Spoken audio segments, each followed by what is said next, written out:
Good. All right, good afternoon, everybody. I'm Sergeant Shoemaker. I'm the 5-6 president. Let me start out by saying thank you for everybody who showed up today. I know we made some last-minute changes to do it outside. We're trying to enjoy this weather before we get some snow this weekend.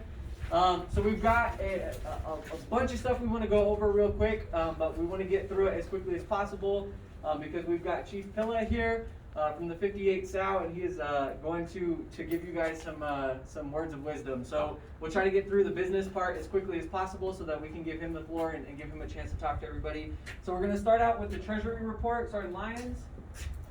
Alright, afternoon guys. So right now in our bank account we have $6,134.82. So one thing that I'd like to ask from the crowd here, if you've got any ideas for the year, fundraising or ways you want to spend the money, feel free to reach out to us and send some ideas our way. Alright, that's all I got. Alright, sweet. Thank you, Sergeant Lyons. So then we're going to go to the ACE mentorship report, which is Sergeant Bustos Flores. And is it just you? Yes. Alright, perfect. Sergeant Bustos Flores, what's going on with the ACE Council? How's it going, guys? I'm Sergeant Bustos. I'm one of the 2 ACE mentors currently on the committee. It's myself and Sergeant Fearhawk. So as of right now, the ACE Council only has 1 member currently. So we're trying to figure out a way to start a Zoom meeting. So a virtual meeting. So all the airmen are able to attend at least by the end of the month, so we can get a ACE council elections going for March. So the next council is able to have at least from March to next January to do that. So we're gonna get more updates on that here coming up in the next week. So. Alright, cool. Thank you, sir. Alright, so yeah, the ACE mentorship, right? Push it out amongst your people. With ACE, we want to make sure that they have a lot of people this year and a lot of support. And so we're going to try to step up and get them started on the right foot. So very quickly, we'll go over closed business. We've got some temporary coverage for the secretary position. Sun Rivera Strange had a baby, so congratulations to her. She will be coming back after her maternity leave, but in the meantime, we opened up another position, which is the Sergeant at Arms, and that is Sergeant Bustos Flores over here. So she'll be filling in that spot and helping us out with the secretary portion, and then she'll take on a different role when Sergeant Rivera Strange comes back. So public affairs, we swapped out a little bit from who you first saw, which was Staff Sergeant Select Niati. And where is my public affairs? Here he is. Sir, do you want to introduce yourself real quick? Tech Sergeant Millette, just joined the team and glad to be here. Hopefully I get to interview all of you and get some feedback on how we can push forward on 5-6. So his position is going to be really big this year. We want to know from you all how you want to hear stuff, right? Do you guys like the emails? Do you actually read them, or do you just delete it as soon as you see it in there, right? We've also got Facebook and a couple other social media platforms, and we're looking at bringing in surveys. So when you're not even able to come out here, some issues that we have and we want to get your feedback on, we can do very quick surveys so you can still be a part of it from your work section. See what else we have for closed business. We have 1 vacant committee position. The Ways and Means. So if anybody's looking for that, that to be involved in the organization, the Ways and Means committee is still open, and we're looking for responses here as quickly as possible. I think that's it for closed business. So we'll go to open business with Sergeant Rivera. Alright guys, how you doing? I'm Sergeant Rivera. You might remember me from the last council. I was the PA, kind of behind the scenes, so you probably didn't see me. I was behind the camera, like Hooper right there. But I'm not a VP. I wanted to challenge myself a little bit, step out of my comfort zone. So the first order of business is actually the Navajo Hope Project. I don't know if you guys checked out our social media, but we put up a post on a Zoom meeting that we had with the Navajo Council. They wanted to thank ACE, thank the 5-6, for their involvement. Most of us, we were really involved in the committee. Sergeant Hooper, Sergeant Nagel, myself, we were all very passionate about that organization, and they just wanted to thank everyone. So if you did not see it, we thank you. If you volunteered, if you donated, they were able to raise 2 tons of food, clothing, to distribute to the community. Like 200 families got to get goods, so it was a great turnout. So again, thank you on behalf of the Navajo Hope community. So we're gonna go right into the awards. So our Airman of the Month, we had 8 candidates for Airman of the Month, probably the most we've seen. Thank you for everyone that submitted. Our winner was Senior Airman Austin Taylor.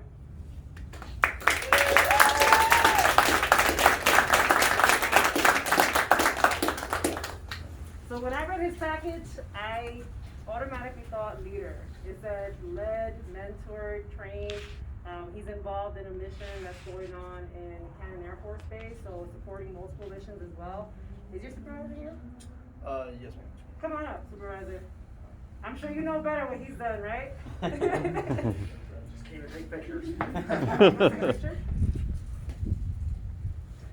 So you can say a little bit about why you nominated him? Well, first of all, he's just a great leader.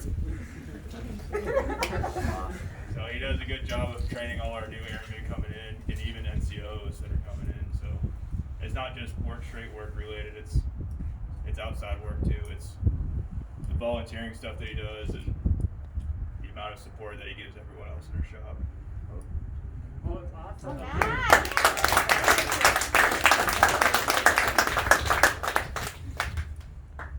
Smile. I am smiling. Smile with your eyes. Smile with your eyes. All right. And then for our Jump Junior Mentorship Award, we had 4 nominees. They were very competitive. And our winner was Technical Sergeant Andrew Torres. So, Tech Sergeant Torres, I personally love this package because it was basically his troop putting him up for this award.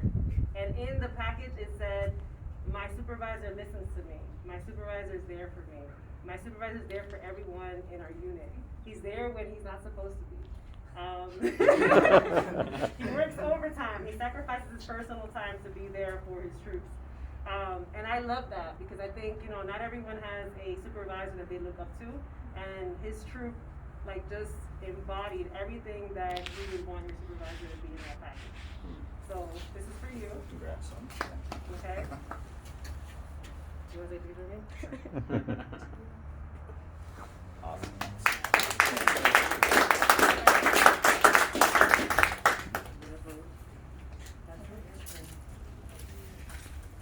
So we're gonna do a little bit different. We have on the agenda for Sergeant Hooper to introduce him. We actually just left something that I will talk to you all about in here, towards the end of the meeting. But Chief Pilla, we have today to kind of come give his, like I said, words of wisdom. But one of the coolest things that we've been able to do is have some real conversations with real people, as we're calling it, right? And one of the things that struck out to me was the answers that I got, right? We always look for those, or we always see those Air Force answers, and to be able to talk to a couple of people lately that gave us real answers. So we just left a meeting, that's why we're late, I apologize. But Chief Pilla, if you don't mind coming up, sir. Sure. This is the Command Chief from the 58 South. Sir, the floor is yours. Cool. So seriously, I just spent the last hour talking to these guys. I dressed up just for you. You guys know and appreciate that. I don't necessarily want to just stand up here and just talk from a pulpit, spewing my agenda. I think I prefer it to be a little bit more of a discussion than anything else. So I'm more concerned with what's on your mind. You guys are welcome to ask a question or just thoughts. If you want me to give you a topic, I absolutely will. But I'm gonna give you a second to come up with your own. Yep. Okay. So how about, I really don't want to talk about COVID, so let's not talk about COVID. Nobody wants to talk about COVID. Where's your ponytail, about- Chief? Come on now. Hey, that looks awesome. That looks awesome. Hey, That one, Chief. Absolutely. I know we just kind of spent the last hour talking to you, like you said, but you had mentioned something that I thought was really impactful during our meeting. You were talking about supervising and realizing that the lives of your airmen are in your hands and things like that. So we're all frontline supervisors here, So maybe you could talk a little about that, your frontline supervisor experience and good takeaways that you want us to have. Okay, sure. So my experience is a little bit different than most. Let me give you a real quick snap of my background. So I'm an explosive ordnance disposal by trade. I did a couple of decades in that career field. I joined in 1998, and by 1999, it took me about a year to get through the training, get through the pipeline. I was explosive ordnance disposal pre 9/11, right? So it was before all that bad stuff happened in New York, and it was really before we became a nation at constant ongoing war. When I came in, it was more for education and for, as I told these guys, discipline. I was in desperate need of discipline. But things shifted a little bit there after those planes hit the towers. My 6 years being in the Air Force kind of changed, and it became, well, I wanted to fight for the nation. I wanted to go to war. I wanted to take all that pain and upset frustration that we faced watching those towers crumble and knowing those individuals couldn't get out. We wanted to take all of that. To be honest with you, we wanted a little bit of revenge, right? I mean, we want to take the fight to the enemy. But I'll also tell you, we just wanted to do what we were trained to do. You know what I'm saying? So, as it relates to what she's asking over here, is I learned pretty quickly that the role of an NCO is a little more important than just me. Right? So growing up as a young airman, super selfish, right? To the point where, in fact, I tell most airmen right now, like, it's okay to be selfish, right? It's time for you to focus on you, because you gotta get that expertise in the job, right? You gotta learn to be safe in this operational Air Force. You gotta learn to do your mission. You gotta learn to do to achieve that vision and mission that we're looking for. But I was a little more than that, right? I think I was a little too focused on myself. I was a little too focused on my success, right? Not necessarily just in the Air Force, but definitely as it related to being an EOD technician and trying to get that next level training and stuff. So I had a deployment lined up going into Iraq, and I had 2 airmen assigned to me, neither of which I knew before that assignment. One a little bit, but he was from a different flight and everything. We went through a training course where they got us. They started to they took some of the simulated environments that were occurring, or some of the actual real world environments that were occurring in Iraq at the time, with IEDs, roadside bombs, and bad guy terrorist stuff, and they simulated them here in the States at a training location. They gave us all the tools and equipment. They said, hey, go. So we did. First couple of missions were absolute abominations. We either I died, simulated wise, or worse, my team members died. And it really dawned on me that I'm responsible for the lives of these 2 individuals.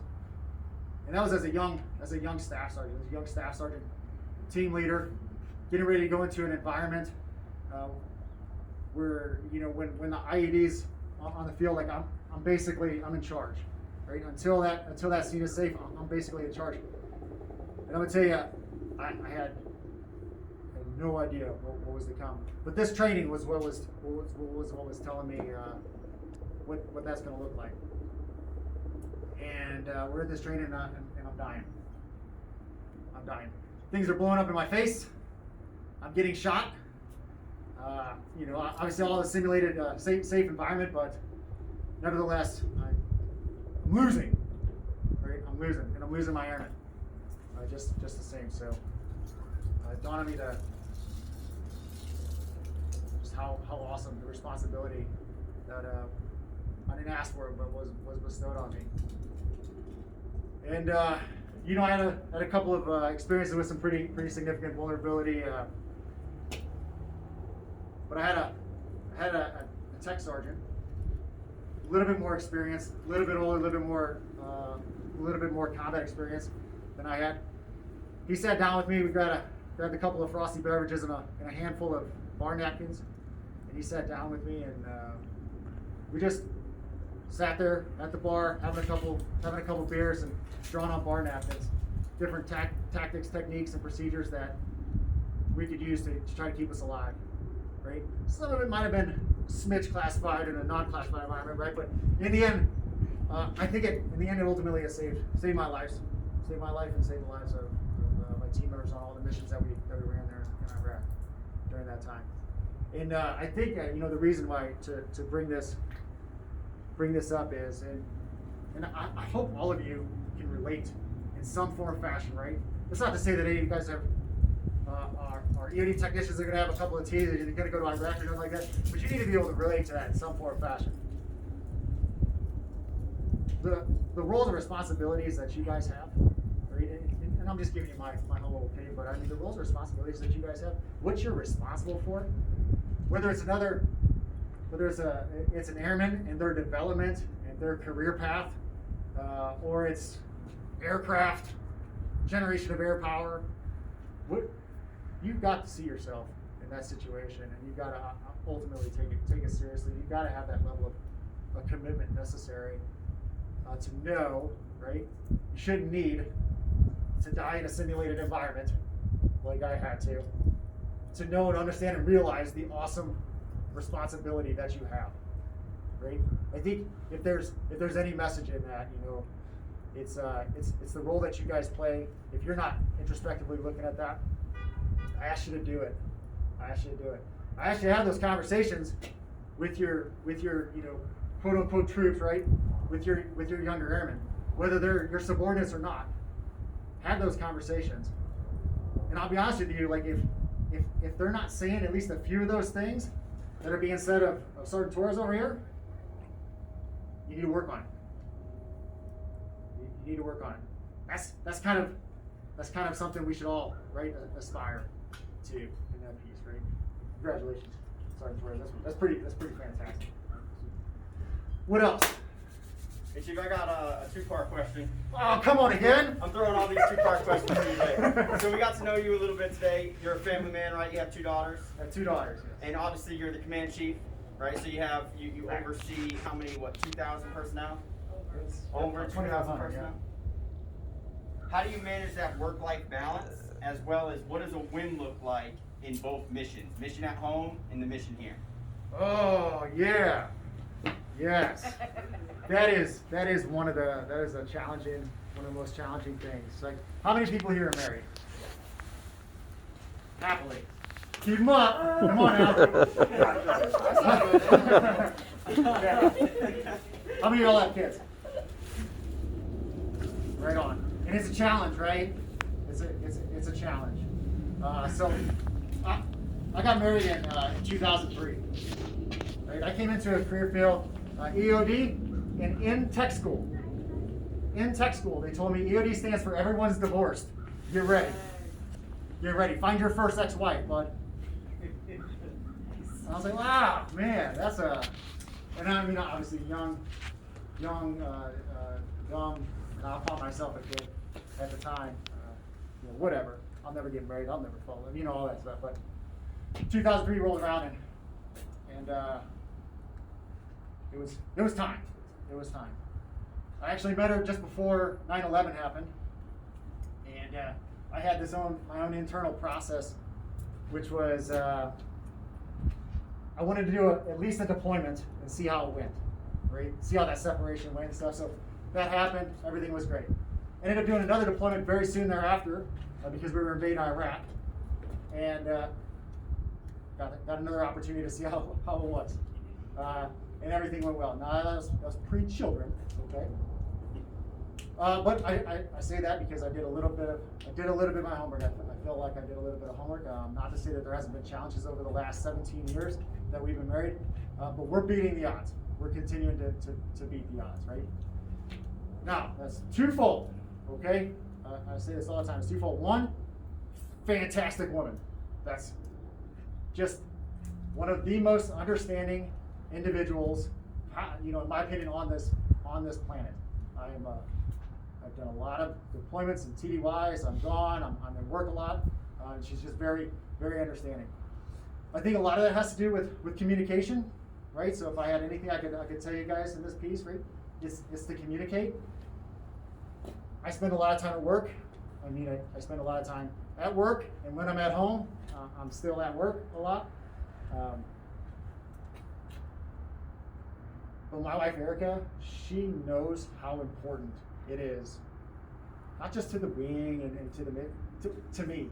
She knows how important it is to me.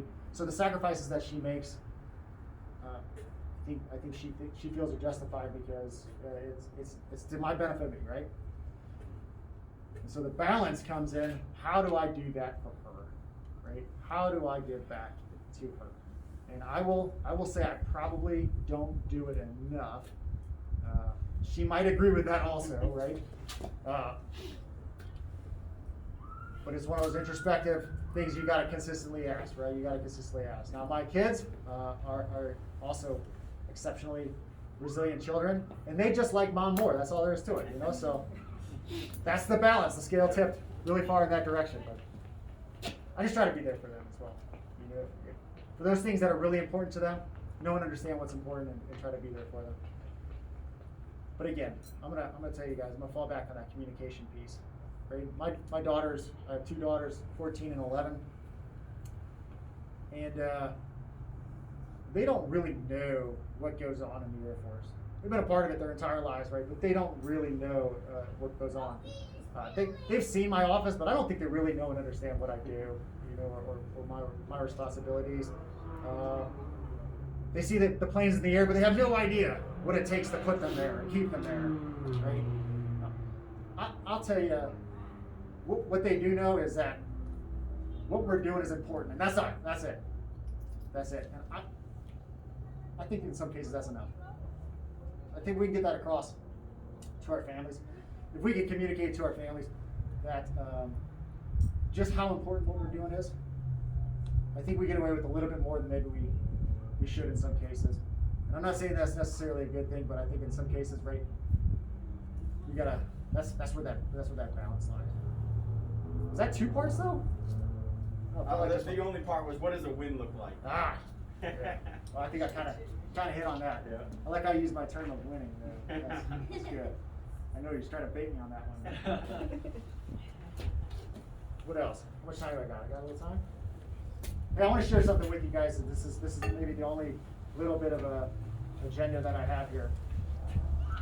And because they ask me what I do every morning, or first thing in the morning, right? What's the first thing I do in the morning? So I gave them a snippy remark that I take my puppy out to pee, but as soon as I'm done with that, right, I sit there and I go through the PA news, the AATC public affairs releases, which is all the top stories and stuff, and then I look at the morning news of note, which comes out of DC, out of the Pentagon, and that is again kind of like the highlights of what's of all the top things that are going on. And today, of all days, I saw the article basically where new President Biden, as Commander in Chief, he's just taken his first visit over to the Pentagon, right? And I'm not gonna Air Force blew you guys up or nothing like that, but I just thought there was a couple things that he had said that I think kind of resonated with me. So he's addressing basically the Pentagon. Let's just say Pentagon officials, Pentagon staff. And he kind of gave an idea of where we're going, I think, as a military. One, he said, basically diplomacy, and I'm super paraphrasing, right? He wants to explore diplomatic solutions to the fullest extent possible, right? It's something we would kind of expect any president to say, like, you want to try to do things without war, right? And he specifically stated that, war, military power, is a last resort. Now, he did contend that he will not hesitate to use military power if it comes to that. But I think that's a pretty important message for us that, we are still on the path of trying to use diplomacy, right, before we ever have to exercise true military might, our true military might. That's good for a couple of reasons, right? A few years back now, I think it was a few years back now, the National Defense Strategy came out, and this was old Mad Dog Mattis, Secretary Mattis, basically telling us, like, hey, while we've been focusing on the Middle East and fighting, violent extremist organizations over predominantly in the Middle East and North Africa. A few nations have been continuing to evolve their military, and at a very rapid rate. They haven't been spending billions and billions and trillions of dollars fighting this enemy on behalf of the planet, right? They have been investing their money in themselves. They've been investing their money in their military and in their technologies and stuff like that. And then we need to be careful with that. We need to take a look at that, right? And so I'm not telling you guys anything you don't know now with the near peer issues and where we're kind of going. We are and probably will for a long time be in competition with those other large, China and Russia, Iran, North Korea to a certain extent, right? We're going to be in competition with those individuals, and this is where that accelerate, change, or lose comes into play, right? Has everybody heard that term by now? I hope. Good. That's pretty important. I want to. I just read it this morning, so I haven't had a chance to memorize it and stuff like that. But I want to read you this one particular statement that President Biden said this morning, and I'm going to read it verbatim. This is an actual quote. He said, "Our country is safer and stronger when we lead not just with the example of our power, but with the power of our example." I'll let that sink in for a second. Not just with the example of our power, but with the power of our example. So where I said earlier that he was baiting me in with using the win term, I'm going to tell you my mantra has been, we got to win. We got to win. It's part of what makes America great, right? It's part of what makes our example mean anything, right? It's the influence that we have across the planet. It is my humble opinion, right, that without our influence, without the influence of the United States of America, it's likely to descend pretty quickly into some sort of World War III style scenario, right? And I could be off base with that piece. Fact is, I don't want to find out. I don't want to find out. So when I say win, what I mean is this is the mentality that we all have to have. We can't lose. Accelerate, change, or lose, we can't lose. We cannot lose that influence. Cannot lose that influence. We're the same. It just won't be the same America. And I don't think it's going to be the same world. I don't think it's going to be the same planet. We need to keep that influence. And we do that by winning. And that's a mentality I ask you guys. And that's a mentality I ask you guys to impart on your airmen. Right? Is to have a winning mentality. It's okay to lose occasionally in this area. We learn from it. Failure, of course. Failure is one of those things that, of course, that occurs or something like that. But you know what I'm talking about, right? Like big win stuff. And where I leave it is a quote I basically took from an old boss I had when he was talking with students and stuff like that, and he was talking about this winning mentality and kind of a similar style. He used to say, well, I will put it out in this regard that I gave to these guys, which is, this isn't some grade school coaching, grade school coach where everybody gets a trophy. We are, you give it 110%, and you're all winners in my book, kind of deal. This ain't grade school, right? And we're not on a ball field. The stakes are a little bit higher than that. The stakes are quite a bit higher than that. So we can't afford to lose. We have to win.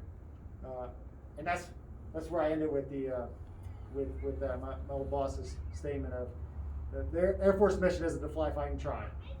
Right? We gotta win. We gotta win. So that's a mentality I ask you guys to take every day. Impart it on your airmen. This is our progress. This is us moving forward. This is us winning. What else? Anything else? No, sir. That was it. I think that was my time, right? I appreciate it. Yes, sir. I Okay. mean, we'll give you the rest of it if that's you know. All right. All right, Chief. Thank you very much. Are you gonna stick around or are you heading out? Put you on the spot. There's a camera watching. I'll stick around to the end of the meeting. Perfect. Yes, sir. All right. So real quick to touch with our mentors, top 3 and shirts. Do y'all have anything? So as the top 3 mentor, I'm Staff Sergeant Robinson, I totally went back to my days at Kirtland when I was in the 5-6 club. Master Sergeant Brandy Robinson, representing the top 3 with you guys. If you need anything, please let me know. Chief, thank you so much. I think that was wonderful. And if I can add to something right at the end that you were saying, accelerate, change, or lose. We may make mistakes and we may fail at some of our littler things. I don't count that as a loss. We may lose a little bit of money at it. I'm finance by trade, but we didn't lose any kind of fight or anything in that.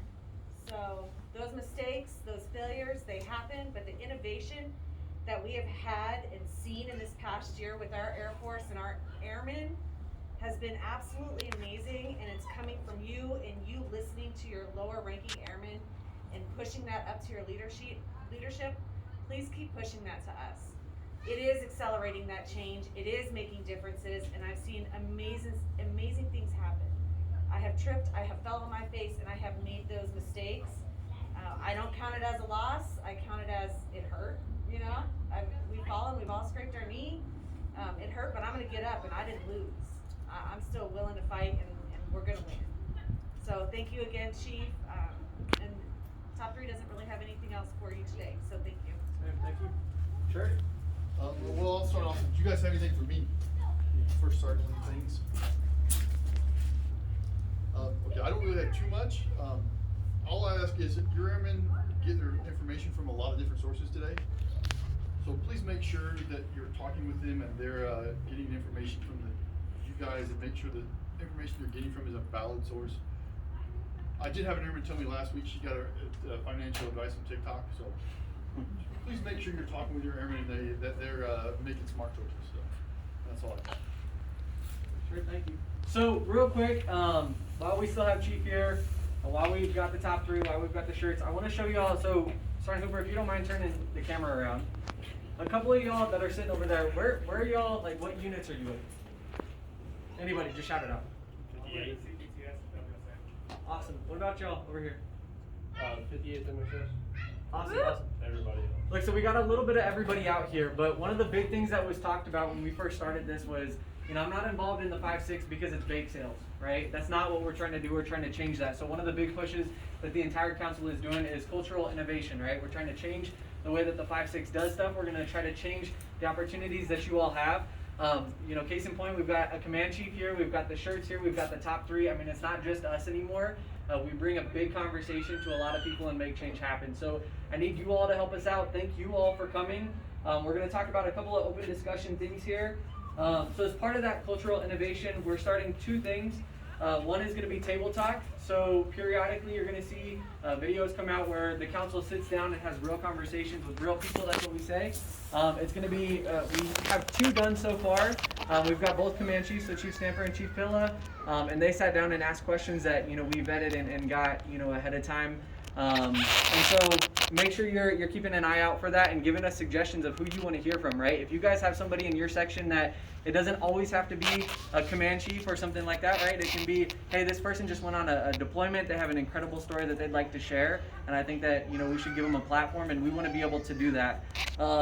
The second part is we're going to have a kind of a new award popping up. It's going to be the ambassador program. And so you'll see that the 5-6 ambassadors, and what we're trying to do is get people highlighted, not with bullets, not with a paragraph, not with, you know, the traditional ways, but put them forward. Put yourself forward, put your people forward, putting your supervisor forward, saying how they're the ambassador for this cultural innovation, right? How they're making changes, how they're making your unit better, how they're making your day better. And what we're trying to do with it is an incentive, right? An incentive award.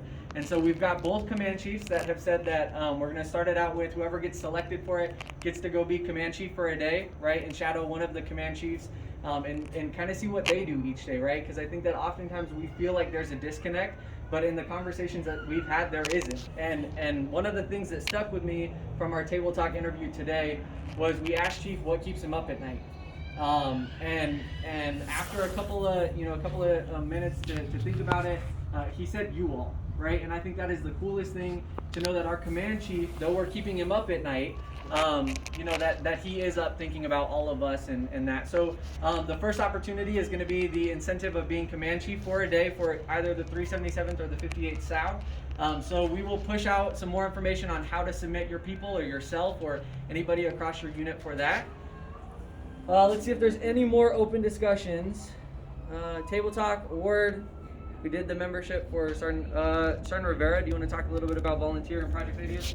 So, to piggyback off of what Sergeant Shoemaker was saying, like, we are all the 5-6, right? So we were gonna try to figure out what organization we wanted to be affiliated to or be associated with.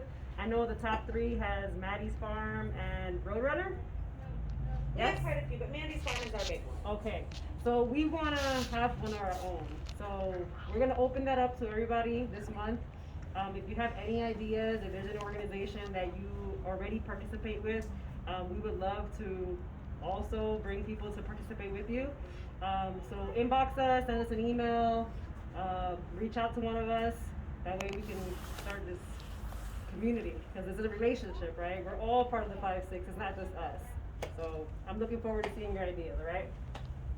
All right, so the last piece, Sergeant Bustos Flores is going to talk about, we're going to transition from an unofficial private org to an official private org, so we'll give her the floor for I that. mean, that's pretty much it. We're gonna transition from unofficial to private org status. So similar to, so right now we're just kind of group meeting, but we're gonna actually become official, similar to the top 3 and the First Sergeants Council. And that comes with a little bit more rules and regulations with like fundraising and different things like that. But I think that's definitely we've decided as a council that's gonna help us get to where we wanna go. So one thing that we are going to need in talking with the official org rep, not just for it to be signed off by the council members, but for some of our other members as well, to kind of say like, hey, we want to be a part of the 5-6 council and we agree with becoming a private org. Nothing else is going to be required from you guys as members, just your agreement to be a part of our organization and come along with us. Awesome. Cool, and as part of that, right, the reason we chose to do that was because we've got some money, and there's some pieces behind that of how we can get some more money and then spend it on you guys, right? Because that's what we want to do when it comes to releases and things like that. If you all have any suggestions of what you want as far as, I know we already had a suggestion of a drive-in theater, right? Setting that up so there's a way to get out and do some other things, but also keep in separated. So that's it. That's all open business. Thank you all for coming. This is awesome. I think this is one of the bigger turnouts, and we hope to keep getting it bigger. We wanted to take advantage of the weather today, so there's going to be some snow this weekend. Chief, thank you so much for coming out today. Thank you. I know we all appreciate it. And the time is, what time is it? 47? Yep, the time is, what, 15:47? That's the close of the meeting. Thank y'all.